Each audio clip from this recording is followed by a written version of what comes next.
It's Monday, it's Football Spy, and we're into the final 4 weeks or so of the transfer window. And don't be fooled into thinking that just because the likes of Real Madrid and Man City have hoovered up players, there won't be a fight to the finish for even more of the big stars. Because as regular viewers of Spy will know by now, it's normally the last few weeks that are always more explosive than the Spurs striker Darren Bent on Twitter. Highlights over the coming weeks include Liverpool going head-to-head with Manchester United for the signing of the Valencia left winger David Silva, Chelsea taking on the mighty Real Madrid for the Bayern Munich winger Franck Ribéry, and Spurs taking on Manchester City for the young French central defender Sebastian Bassong. But we start today with a story that some of you who are clearly in the know have been telling me about with your secret emails a long time before this appeared in this morning's Daily Mirror. The Spurs boss, Harry Redknapp, is keeping an eye on Chelsea's winger, Joe Cole. The fee being talked about is £10 million as Joe enters the final year of his contract without an extension being signed. And with it being World Cup year, Joe, who's injured at the moment, can't afford to be on the bench when he comes back. But then Spurs would have to prove that they can be competitive when he returns. Otherwise, they'll be giving up Champions League football for nothing. A very, very big decision for Joe Cole to make. Also in the Mirror, one of the stories we headlined the show on, Man City in for the Newcastle defender Bassong. Now, SkySports.com reported yesterday that Spurs have had a £10 million bid rejected, which pretty much serves Spurs right, as they're trying to get an incredible £17 million out of Sunderland for Darren Bent, who they don't want, when they've signed Peter Crouch, who they consider to be a much better striker, for just £9 million. Anyway, Spurs have had that £10 million bid for Bassong turned down, and now the formidable figure of City has loomed like a shadow over White Hart Lane, ready to outbid any offer that Harry Redknapp makes. Me personally, if I was Bassong, I'd actually go to Spurs. And that might seem like a bit of a strange thing to say, given Tottenham's record on young players. But at least Bassong would actually play at Spurs, and he might keep his place when Ledley and Woodgate are fit. We're hearing this morning that Harry Redknapp's worried Woodgate might even need a hernia operation. At City, they're clearly about to add Lescott to Toure. Lescott left out of Coventry's game against Everton at the weekend. And also, much as I admire the side that City have put together, they now seem to be going for highly rated players that haven't got a hope of getting into the City side. Players like Fabian Delph at Leeds, the Gremio wonder kid Douglas, and the one that Man United like, the Moroccan fullback at Nancy, Chrétien Bassa.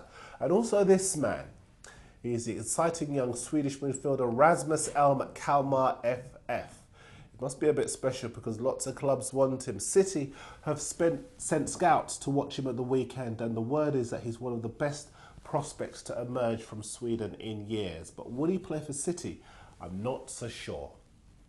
Now, Sky Sports News here in England are showing pictures of the Tottenham striker Darren Bent arriving at Sunderland for a medical, which means presumably the two clubs have agreed a fee in the last few hours. There's also reports in Spain that the Aston Villa boss Martin O'Neill's in for the Real Madrid midfielder Wesley Sneijder. Real Madrid, however, want to offer Sneijder plus cash to Inter Milan for the right-back Maicon. And news is reaching us this morning that Xabi Alonso is about to sign a 4-year deal at Real Madrid. And my goodness, are we glad that saga is over. Most of you know by now that the players that Rafa Benitez is most likely to spend his money on are Lee Catamol at Wigan, a good solid English midfielder, and David Silva at Valencia. Now the trouble is, lots of papers over the weekend have been reporting that Man United are pretty much biding their time over to make their move for David Silva. I can't wait for the bidding to start on that one. United are doing okay on the left with Tosic, Giggs, Nani, if he trains on, and Obertan, who looks a good player. Liverpool, though, they need a player with Silva's quality. Torres has been saying exactly the same thing. He needs a player that can play between the lines, so we'll see how that goes. Now, before we get to your messages, just time to remind you that Football Spy will soon have a new home, as well as on YouTube and the many channels that have hosted us. A big thank you to you all. We are going to take up residency on the Daily Mirror's new dedicated football website, which is called mirrorfootball.com. I'll give you more details as the week goes on, and I'll give you all the details on exactly where to find us on the new site. But mirrorfootball.com will be our new home very, very soon. So to your messages, and NSD has been in touch, had a pop at Dan the other day because Dan thinks Portsmouth will struggle. And to be fair, I agree with Dan. Pompey are nicking a couple of players here and there on a free. But this is today's Daily Mirror. It says that Redknapp at Spurs wants the Portsmouth keeper David James, which is presumably why Pompey have tempted the 37-year-old former Fulham keeper Antti Niemi out of retirement. You've got to go by the evidence of your own eyes, which is that Pompey have sold off all of their good players and even appear to have let the highly rated Croatian striker Nikola Kalinic slip through their fingers because they want to pay in instalments rather than up front. Old Roots, one of a number of you been in touch wanting to make a special mention of the late Sir Bobby Robson, who sadly passed away at the weekend. He will indeed be sorely missed. CSC Chang wants to know the odds on Wayne Rooney being top scorer in the league this season. Well, not that we condone betting here on Spy, but he's a sixth favourite behind Torres, Anelka, Drogba, Defoe and Van Persie. Me personally, I don't know why Arshavin isn't up there. And on our blog, Mozafar says, "Hi Darren, great show. Although it's sad that Alonso's going, I'd like to see us go for the Real Madrid striker Alvaro Negreira, as we're well short of options up front." He wouldn't be a bad signing at all. And one other one, Isaac says here, "Liverpool minus Alonso and Mascherano is a weak cop. Can Lucas and Damian Plessis, the young midfielder, fill their shoes? I'm not so sure they can, Isaac." We've got some Arsenal news for you that's broken in the last couple of hours because the French newspaper L'Equipe had an interview with the Moroccan striker Marouane Chamakh, who's begging Bordeaux not to price him out of a move to the Emirates Stadium. Arsene Wenger's finally opened the bidding for Chamakh, who's still in London, but he started it at just £5 million. And unsurprisingly, Bordeaux have told them to come back when Arsenal are serious. That move for Chamakh would indicate that Huntelaar at Real Madrid, along with his wage demands, would cost too much, in answer to all of you still asking about him. And just on Arsenal, I've got a question for you.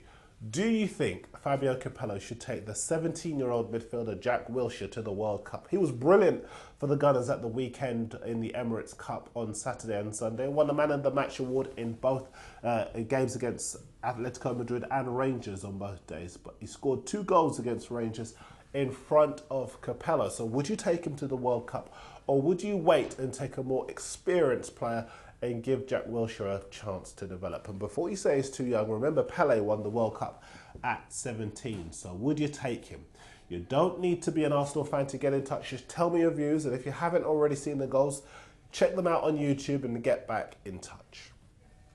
Danny Boy 14 loves the longer shows, actually thinks we should make them a bit longer. I don't think Sean, the producer, is going to allow that, Danny. He also agrees with me that Arsenal are going to win the title this year. We haven't even mentioned Vieira at Arsenal, actually. That still looks like it's going to happen. Arsene Wenger refused to rule it out at the weekend. And Scratch 910, who also wants a longer show, says that if, as we told you last week, Aston Villa want Robbie Keane, then they should do a swap deal with Spurs for Ashley Young. Some news in brief. Sam Allardyce at Blackburn wants to nick Kalinic from under the nose of Portsmouth and also sign the Man City striker Benjani for a combined £11 million. Fiorentina's move for the Arsenal defender Emmanuel Abreu is broken down because they can't afford the £9 million they want. And we expect Everton to sign the Arsenal defender Philippe Senderos later this week. Now, Phil Brown's megaphone this week, he's actually kept his mouth shut for once. But to all of you asking for the megaphone, no. The competition for the Frank Ribery's goes on though. You know the deal. Guess how much he moves for, and if we pick you at random, and of course if you get it right, then you win the boots. Stan CFC thinks he'll go for £80 million. MD Kizwani thinks 65. On the Spy email, Andrew Dyer says 61, and United for Life on the Spy blog says 64. Let me know how much you think he'll go for, and all you smart Alex out there who think he won't go, take a look at this. It's the Mail, and they say that after biding his time, Ancelotti at Chelsea is about to release some of his financial firepower, around £100 million of it, to be frank. They've already had a £7 million move turned down by Milan for Andrea Pirlo. I don't think they should pay much more than that, in my opinion. He's 30 years old, but now Chelsea are ready to step up their interest in both Ribery and Aguero. The word is, however, that if either club's ready to do a deal, Atletico Madrid or Bayern Munich, then Man United would be back in like a shot. Dan's back in like a shot tomorrow. I'm back on Wednesday. But keep watching Spy and log on to our blog for the best transfer news on the web. I'll see you next time.